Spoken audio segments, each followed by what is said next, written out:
السلام علیکم ورحمۃ اللہ وبرکاتہ۔ ناظرین، استقبال ہے آپ کا ہمارے چینل دا اردو نیوز میں۔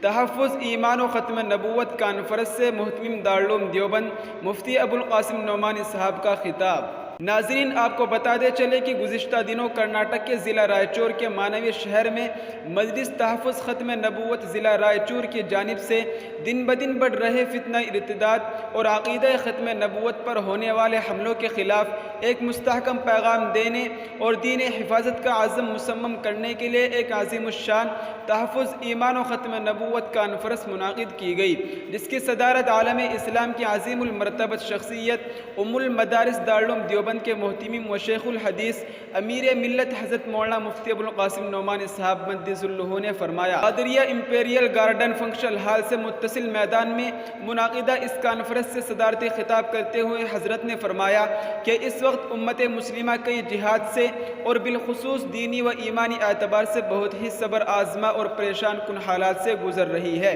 جگہ جگہ سے کفر و ارتداد کی خبریں آ رہی ہیں۔ مذہب اسلام اور خاتم الانبیاء حضرت محمد صلی اللہ علیہ وسلم کے تاج ختم نبوت پر حملے کیے جا رہے ہیں۔ مولانا نے فرمایا کہ ایسا لگتا ہے کہ اعدائے دشمن اور دشمنان اسلام نے مسلمانوں کے ایمان و عقائد کو بگاڑنے کے لیے منصوبہ بند تیار کر لی ہے۔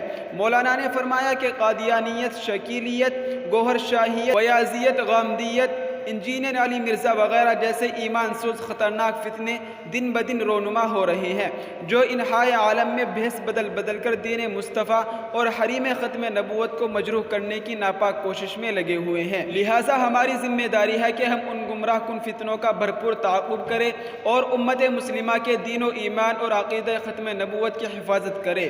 مولانا نے فرمایا کہ عقیدہ ختم نبوت امت مسلمہ کا اجماعی عقیدہ ہے اور حضرت محمد رسول اللہ صلی اللہ علیہ وسلم اللہ تعالیٰ کے آخری نبی ہیں۔ آپ کے بعد قیامت تک کوئی نبی نہیں آئے گا، لہٰذا آپ کے بعد اگر کوئی نبوت کا دعویٰ کرے تو وہ کذاب ہے اور دائرہ اسلام سے خارج ہے۔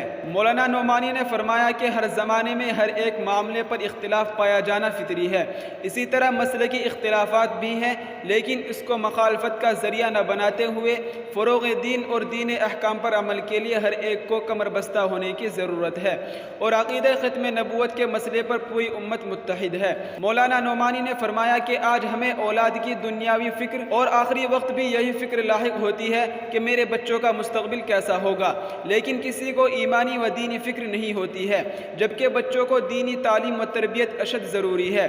مولانا نے امت مسلمہ پر زور دیا کہ وہ پہلے اپنے اور اپنے خاندان میں دینی مزاج و ماحول پیدا کرے اور دینی تعلیم کے لیے جگہ جگہ مکاتب قائم کرے۔ اپنے بچوں بالخصوص لڑکیوں کو بلا ضرورت موبائل فون نہ دے، کیونکہ یہ موجودہ دور کے فتنوں کی اصل وجہ ہے، اور اگر کسی وجہ سے موبائل دینا پڑے تو اس کی مکمل نگرانی کرے۔ مولانا نے فرمایا کہ سوشل میڈیا یوٹیوب پر طرح طرح کے چینلز بالخصوص قادیانی، گوہر شاہی، ایکس مسلم وغیرہ کے چینلز موجود ہیں، جس کے ذریعے وہ گمراہی پھیلاتے ہیں، لہٰذا ایسے چینلوں سے ہوشیار رہنے کی ضرورت ہے۔ ناظرین، یہ اس وقت کی بہت بڑی خبر ہم نے آپ کے ساتھ شیئر کی ہے۔ ہمیں آپ سے یہی گزارش ہے کہ اس ویڈیو کو ہر مسلمان تک ضرور پہنچائے۔ السلام علیکم ورحمۃ اللہ وبرکاتہ۔